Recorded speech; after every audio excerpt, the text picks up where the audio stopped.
Mesdames et messieurs les élus, les intervenants, les professionnels, les représentants de l'État, les administrations et surtout chers administrés. L'objectif est donc avant tout de redonner vie au centre-ville de Florac, au centre ancien de Florac, et de donner l'envie d'y habiter et d'y consommer, de redynamiser le centre-bourg qu'est Florac, Trois-Rivières, d'irriguer ainsi tout le sud Lozère. Il s'agit donc bien d'une démarche à la fois au service des Floracois, mais également de tous les habitants du sud Lozère. Aujourd'hui, l'organisation est en ordre de marche, et à la suite de quelques dizaines d'entretiens individuels préalables, conduits par le cabinet Nicaïa, nous venons à présent vers vous pour vous associer à l'élaboration du projet global et vous permettre d'y prendre réellement part.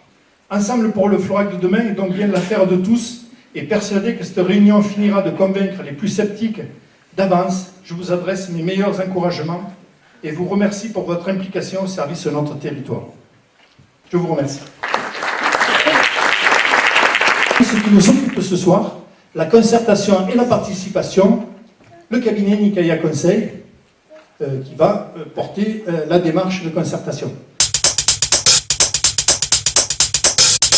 Alors, tout d'abord, cette démarche, elle concerne donc quelques éléments de l'état des lieux pour caractériser ce que M. le maire a rappelé, c'est-à-dire qu'il y a des signes d'essoufflement. Tout d'abord, Florac, c'est la ville d'un bassin de vie assez étendu qui l'environne, des Cosses, une partie des vallées Cévenol, jusqu'aux environs proches. Et vous le voyez ici, on a le département de la Lozère, la ville de Florac. Et donc, il y a un bassin de vie d'à peu près 10 à 11 000 habitants qui vit autour de Florac et qui gravite autour de la ville de Florac. Donc cette situation, elle est liée au fait que Florac a une position de carrefour, un carrefour dans des vallées qui structurent les circulations, les cheminements sur le territoire, et c'est une longue histoire pour Florac d'être un carrefour et donc un lieu de convergence. L'accessibilité, vous la connaissez, la RN 106 depuis Alès et puis les différentes voies structurantes. Donc c'est à la fois sur des grands réseaux d'échange et en même temps dans le bassin de proximité, quand on descend du COS ou autre, bon, c'est une accessibilité certes, mais elle n'est pas aussi aisée que la 106. Quelques éléments sur la démographie. On est plutôt sur une stabilité en termes d'évolution démographique. Là vous avez des statistiques donc, qui proviennent de l'INSEE, des recensements. Ici quelques éléments sur les emplois. Donc on est sur la période 2008-2013, même recensement INSEE, plutôt sur une perte d'emploi sur le territoire, avec à peu près 1300 emplois, 13% de taux de chômage. Et vous avez ici la structure des emplois, et vous voyez que à quasiment 86%, on est sur de l'emploi administratif, public, et activité de commerce, fonction, service, transport. On a ici la stabilité de la population active, ce qu'on appelle des emplois occupés, c'est-à-dire ceux qui sont actifs en âge de travailler et qui ont un emploi, pas ceux qui sont donc en situation de chômage. Vous voyez ici l'évolution historique et le développement urbain de Florac. Vous avez différentes couleurs. Le centre ancien, donc urbanisé avant 1950, entre 1950 et 1970, et dans la partie plus claire, 1970-2010.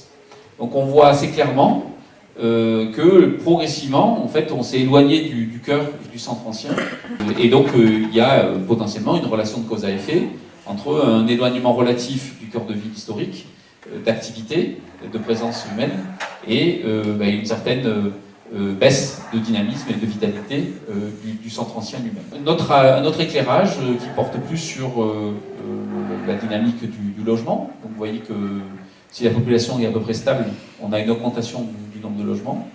En termes d'équilibre, 1500 logements en 2013, 900 résidences principales.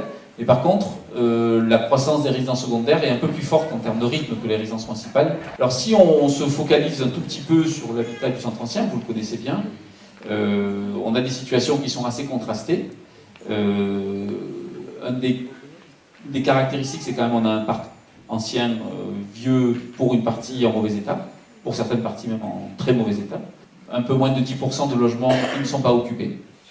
Un certain nombre de dispositifs qui sont en cours pour aider, accompagner, inciter à la rénovation, à la réhabilitation, à la requalification du bâti.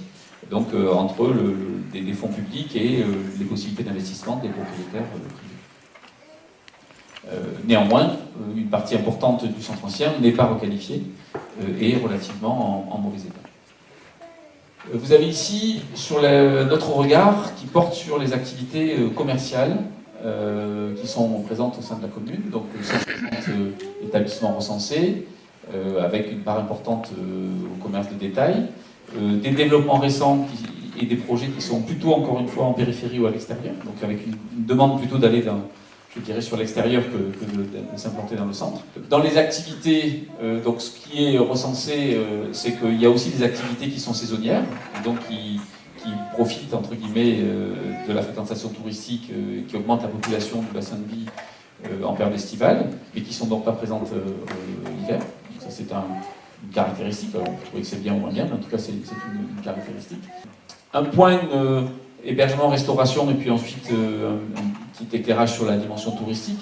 Vous avez ici le nombre d'établissements, donc ça ne qualifie pas forcément la qualité de l'offre ou la dynamique d'évolution. Petit point sur les déplacements au sein de domicile-travail. Donc comme vous l'avez vu, pas mal d'habitants travaillent sur la commune, du coup il y a une partie importante d'entre eux qui se déplacent à pied. Ici, le CEREMA, M. le maire l'a rappelé, qui est un organisme d'État, a fait un petit diagnostic aussi pour amorcer les réflexions, donc je vous en donne un petit aperçu.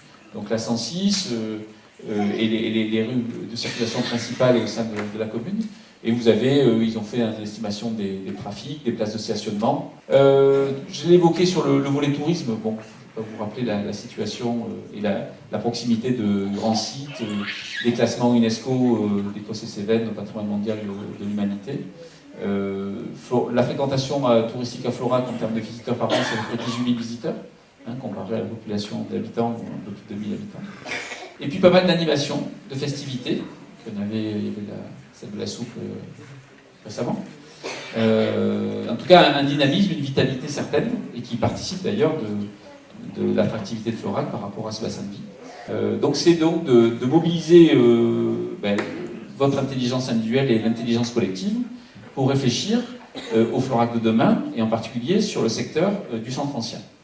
Et puis l'objectif étant que vous contribuiez, à travers le travail qui est proposé, à définir les composantes du projet de rénovation. Alors, le processus de travail et la participation qui vous sont proposés, je vais essayer de les mettre un peu dans un calendrier et avec différentes étapes. Et donc, la date est déjà prévue pour vous permettre de dire si je m'engage, je sais à quel moment, à quelle date, à quelle période, et à quoi je m'engage d'une certaine manière. Donc ça sera un atelier qui est prévu le 24 novembre 2016 et qui aura lieu le soir pour permettre aux personnes, aux commerçants qui travaillent, aux actifs également qui travaillent et aux autres personnes qui veulent participer de pouvoir être présentes. Séance d'après, donc qui aura lieu le 1er février, le temps d'avoir à la fois synthétisé les éléments et puis préparer le deuxième atelier. Et donc on va travailler le deuxième atelier début février sur ce qu'on appelait orientation de développement. Donc c'est pas encore des actions concrètes, c'est de dire, on pense qu'il faut aller dans telle direction, dans telle direction, dans telle direction. On aura à l'issue de ça un comité de pilotage avec les différents partenaires pour partager le fruit du travail qui sera réalisé. Et puis ensuite, on arrivera sur un troisième temps qui sera de dire, dans les orientations qui auront été identifiées, concrètement, quelles sont les actions qui nous paraissent pertinentes. Voilà le processus d'ensemble. Peut-être 2-3 précisions complémentaires, c'est qu'effectivement, ensuite, il y aura à nouveau un comité de pilotage pour entériner l'ensemble des engagements qui ont été pris à l'échelon municipal et permettre de s'assurer du soutien des partenaires, notamment financiers, de la commune. Merci de votre présence en tous les cas et merci de vos questions.